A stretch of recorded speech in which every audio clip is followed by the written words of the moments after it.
Hi guys, so at the end of day 2 of my intensive school, it was full of different lectures and some guest speakers again. The day was pretty much focused on setting goals in ecosystem rehabilitation, so the goals need to be measurable and what you're focusing on. So there's different areas that you could be focusing on. What's your target?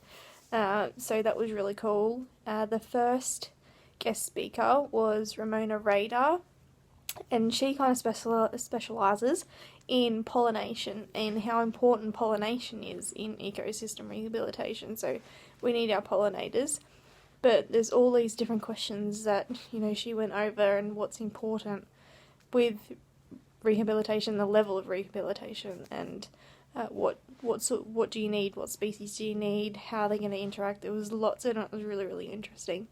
The next guest speaker was Martin Dillon, and he was from Local Land Services of New South Wales.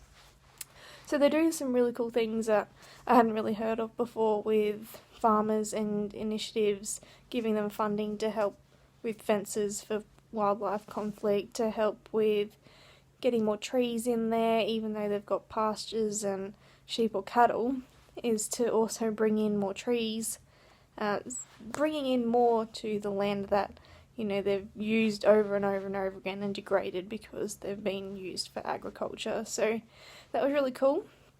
They do different grants and funding for locals to help them get set up for changes and to be a bit more environmentally aware. He's also part of, they do a Bell's turtle rehabilitation plan. So foxes are a big problem in the area, and they are targeting these turtle nests and just destroying all these nests.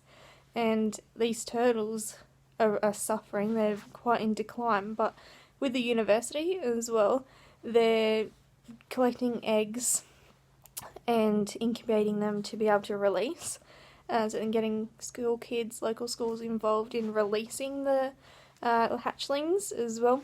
They're educating farmers, and they're also giving funding to sanction off or mesh where the turtle nests are, so there's lots more monitoring of them. And then there's also baiting and shooting of the foxes because they're quite a problem.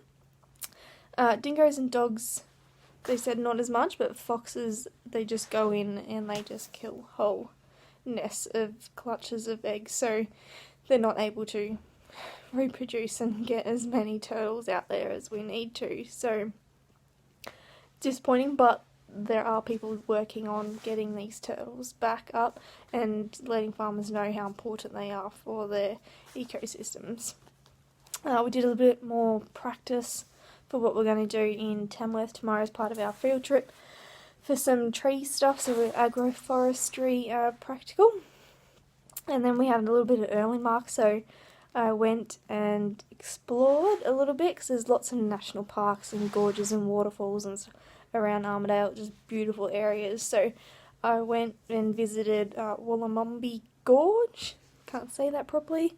It's the deepest gorge in New South Wales, and it is pretty spectacular. There's 2 waterfalls and a really short little walk out to a platform, and it's an area that's World Heritage listed, and this was really, really awesome to see. Even though it was foggy and rainy, it was still really pretty, and kind of relaxed there for a little bit before heading back to Armidale and then settling down, getting ready for my field trip tomorrow. First thing tomorrow, we're off for a few days, so packing and getting ready for that. Okay, see ya!